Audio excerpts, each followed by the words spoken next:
talk a little bit about this youth movement? Coach was saying it's kind of brought some new energy around here. Has it pushed you personally to make sure you got everything buttoned up the way you wanted to? Yeah, absolutely. You see a bunch of young guys come in like this, it is incredible. It's a breath of fresh air. They're out there, they're moving quick, talking really loud, obviously trying to make the team, and it motivates you. You see guys come in that have been working out all summer, working really, really hard. It's great. Yeah.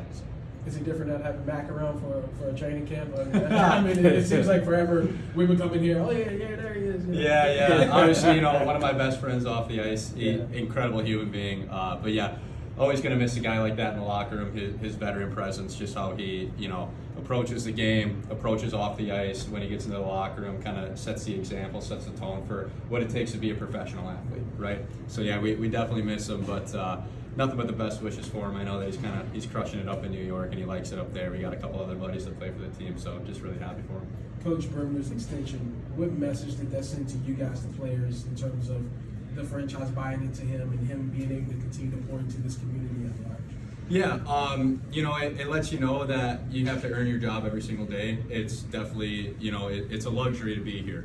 It's not something that you should take for granted any day. It's something that, you have to continue to work at and get better and just show that you really want to be here. And I think that we have that this year, so. You feel like this team's identity is getting back to where you guys were several years ago when you made back-to-back trips to the finals? Yeah, absolutely. You can tell if you watch any of our practices, just the communication out there, the attention to detail when we're running our systems, O zone, D zone, neutral zone, all of it. We're stopping practice. Guys are really trying to soak in as much knowledge as they can, and they're applying it really well, just like we did a couple of years ago when we were going to the championship. It was kind of one of those things you have to tell somebody once, maybe twice for routes, and it's dialed in, right? Because everybody understands, we've got a really competitive team this year.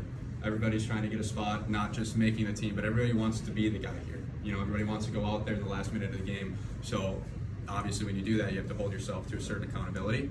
And that's kind of what we have. And physicality as well, right? Correct. Yeah.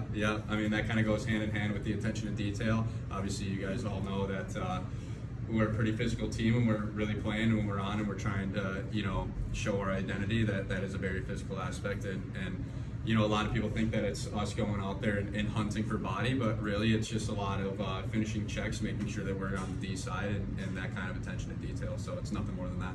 With so many new faces, how important is it for guys who have been here to step up and be leaders? I'm sorry, say that again? With so many new faces and things around, how important is it for the guys who have been here to step up and be leaders? Oh, yeah, it's everything, right? The younger guys are always going to look at us for the culture and how, what it takes to be a dog and what a dog means, in the city of Roanoke. So, yeah, it's everything. And we've definitely been trying to pay really, really close attention to that and just letting them know, like, hey, this is how things are ran here, this is how things are done, this is what we expect from you every day. This isn't like a choice of sometimes, here and there. This is an every day, every single time that we touch the ice, and every single time that we get off the ice, recovery, working out, all that stuff. It's we have to show the young guys that this is how it is here, and they've all responded incredibly well. Matty, I'm sorry. Go ahead. I was going to ask you, obviously, this is the 10th season for the Dogs. You've been here, a lot of the time. What's it like seeing the staying power and seeing this franchise hit that milestone of 10 years? Oh, it's awesome. I believe that this is the longest the team has been in Roanoke for minor professional hockey. Don't quote me on that because I'm not 100% sure. But yeah, to hit a decade, I mean, that just shows from the business standpoint, from upper management all the way down to the players, to the fan base, to the community support, from even all the way to the restaurants around town that want to help us out as far as finances and get us to come in. It's awesome to see us hit that milestone, and it's just something to really be proud of. You don't want to sit back and just look at it and be like, oh, this is awesome, this is super, super great. You kind of get a sense of pride from it, and you're like, okay, we're an established organization. Every single year we have to compete for a championship. It all shows that we have the history that we can do it, and that's something that's expected every single year, and it should be done every single year. You mentioned with his question earlier about when you're telling the younger guys what it means to be a dog. Yeah. What does it mean to be a dog? You have to be a leader in your community. You have to be a great person off the ice. You have to be a hardworking individual both on and off the ice. You have to approach the game with an open mindset. You have to pay attention to detail. You have to be open to criticism and not take it personal. You have to understand that anytime somebody tells you something like, hey, this is how we do things here, you can't be upset about it and be like, oh, well, you know, what I did before is what got me here. It's like, well, that's great. You know, that's awesome, but this is what it takes to stay here, you know? So, yeah. Good, yeah. Sweet.